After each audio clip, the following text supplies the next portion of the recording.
అన్నా హన్నా ఒకరేనా? మనలో చాలామంది అన్నా హన్నా పేర్లు ఒకే వ్యక్తి కలిగి ఉన్నారని భ్రమపడుచున్నారు. నిజానికి అన్నా హన్నా రెండు వేరువేరు పేర్లు కలిగి ఉన్న వేరువేరు వ్యక్తులు మరియు స్త్రీలు.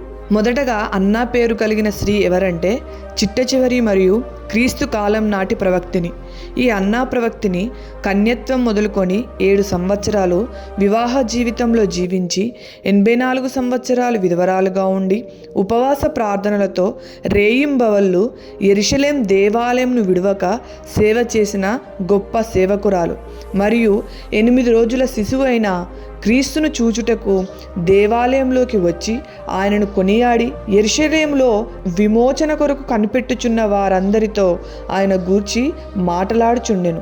లూకా సువార్త 2వ అధ్యాయం 36 నుండి 38 వచనాలలో ఈ అన్నా గురించి చూడగలం. రెండో వ్యక్తి అయిన హన్నా పేరు కలిగిన ఈ స్త్రీ ఎల్కనా భార్యగా ఉండి అందరిచే గొడ్రాలుగా పిలువబడి సంతానం కోసం విజ్ఞాపన కన్నీళ్లతో ప్రార్థన చేసి సమూయేలును పొందిన గొప్ప ప్రార్థన పరురాలు. సమూయేలు గ్రంథం 2వ అధ్యాయం 1 నుండి 11 వచనాలలో ఈ హన్నా గారి ప్రార్థన మనం చూడవచ్చు.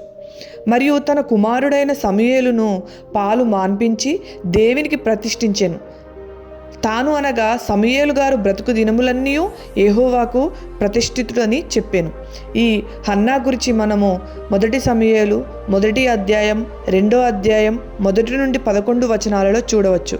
కాబట్టి అన్నా హన్నా గారు వేరువేరు పేర్లు కలిగిన వేరువేరు వ్యక్తులు.